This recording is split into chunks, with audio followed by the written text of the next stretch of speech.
প্রকৃতির নিয়ম অনুযায়ী নতুন প্রাণ জন্ম নিতে সাধারণত পুরুষ ও নারীর মিলন প্রয়োজন হয়, কিন্তু প্রকৃতিতে এমন একটি মাছ রয়েছে যা পুরুষের ডিএনএ ছাড়াই বংশবিস্তার করে আসছে হাজার হাজার বছর ধরে। এই বিস্ময়কর মাছের নাম অ্যামাজন মলি।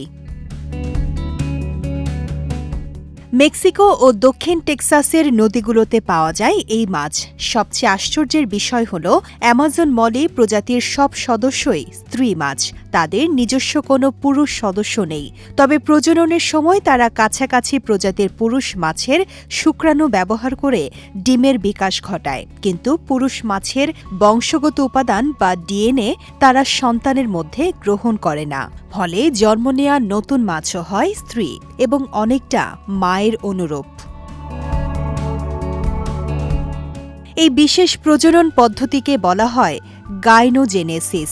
এক্ষেত্রে পুরুষ মাছের শুক্রাণু শুধু ডিমের বিকাশ শুরু করার সংকেত হিসেবে কাজ করে। সন্তানের জিনগত গঠনে তার কোনো ভূমিকা থাকে না। সহজ ভাষায় অ্যামাজন মলি মূলত নিজেরই ক্লোন তৈরি করে বংশবিস্তার করে।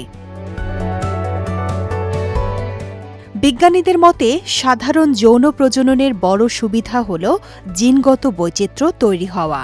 এতে নতুন প্রজন্ম পরিবেশের পরিবর্তনের সঙ্গে সহজে খাপ খাইয়ে নিতে পারে।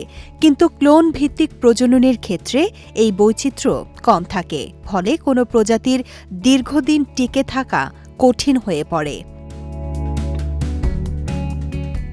এ কারণেই অ্যামাজন মলি বিজ্ঞানীদের কাছে এক বিস্ময়। ধারণা করা হয় প্রায় 1 লাখ বছরেরও বেশি সময় ধরে এই মাছ একই প্রজনন পদ্ধতিতে টিকে আছে। যদিও সাপ, হাঙর সহ কিছু প্রাণীর মধ্যেও বিশেষ পরিস্থিতিতে পুরুষ ছাড়াই প্রজননের ঘটনা দেখা যায়, সেগুলো সাধারণত সাময়িক। কিন্তু অ্যামাজন মলি নিয়মিতভাবেই এই পদ্ধতিতে বংশবিস্তার করে আসছে। প্রকৃতির এই ব্যতিক্রমী প্রাণী আজও বিজ্ঞানীদের গবেষণার বিষয়। কিভাবে জিনগত বৈচিত্র্য ছাড়া এত দীর্ঘ সময় ধরে তারা টিকে রয়েছে, সেই রহস্যের পুরো উত্তর এখনও খুঁজে পাওয়া যায়নি। তাই অ্যামাজন মলিকে জীববিজ্ঞানের অন্যতম বিস্ময়কর প্রজাতি হিসেবে বিবেচনা করা হয়।